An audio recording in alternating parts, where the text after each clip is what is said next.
To the wild shores of North America came the explorers of old. Henry Hudson, like the others, sailed across the Atlantic in hopes of finding a route to the east. Up the Hudson River he traveled, into the backwoods with his crew. Times were hard, and Henry Hudson could be a cruel captain.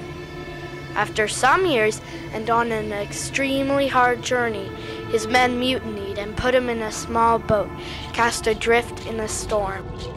But some folks say the ghosts of Henry Hudson and his men come to life once every 20 years, up the Hudson River and high into the Catskills. Folks say strange things can happen then. But we're getting ahead of ourselves talking about the ghost of Henry Hudson. The American author Washington Irving was very interested in folktales like those about Henry Hudson. Although he was born in New York City in 1783, he spent most of his life traveling throughout Europe. In his later years, he lived in Tarrytown at his house, Sunnyside, that was located in the heart of the Catskill Mountains.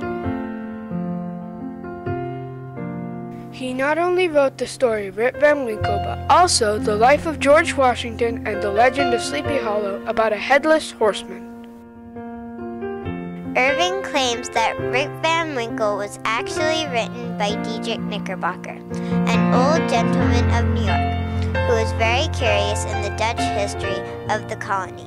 Actually, Diedrich Knickerbocker was really Washington Irving himself. Now, let's get to our story, Rip Van Winkle by Washington Irving. Rip Van Winkle is set in the Catskill Mountains. The Catskills are 40 miles northwest of New York City and west of the Hudson River. They are a 70-mile wide semicircle chain with two high peaks called Slide Mountain and Hunter Mountain. Carved out of glacial ice sheets thousands of years ago, the Catskills are one of the most beautiful places in New York State. As the narrator of the story states, every change of season, every change of weather, indeed, every hour of the day produces some change in the magical hues and shapes of these mountains. The story takes place around 1760 in colonial America. The little town has a tavern, townfolks, a school, all the regular things of that time and place. It's a little village of great antiquity, having been founded by some of the Dutch colonists in early times of the province. It lies right on the Hudson River.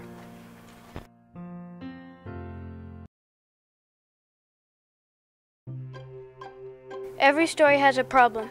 In Rip Van Winkle, the most important character, Rip, has a problem himself. He's a dreamer, a bit lazy. He's a kind man. He loves to talk politics with his neighbors at the local tavern. He likes to help them out. The children in his town adore him. In fact, he helps everyone except his wife.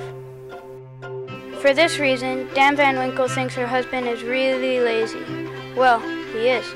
And Dame Van Winkle is very stubborn. She wants him to take care of his home, and she keeps nagging him. His faithful dog Wolf sticks with him through thick and thin. Wolf is as good and courageous a dog as ever roamed the woods, and he and Rip do roam to get away from Dame Van Winkle's temper, to daydream in the great outdoors.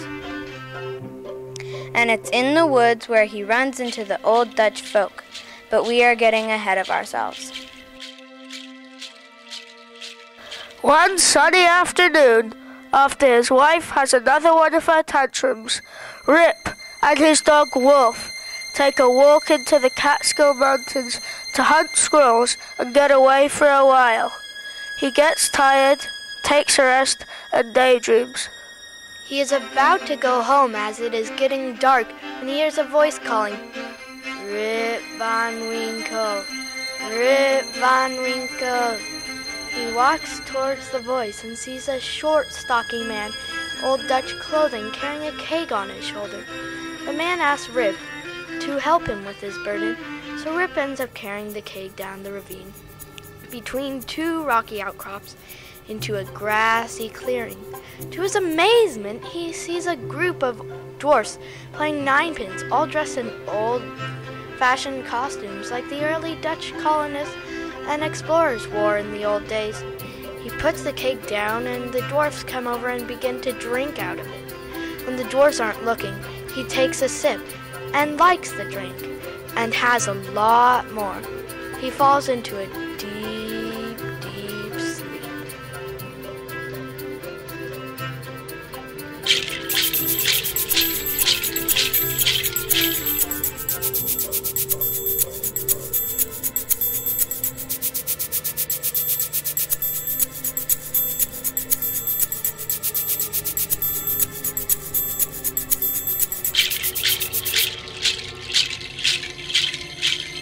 He wakes up to find his dog gone, his gun rusty, his joints achy.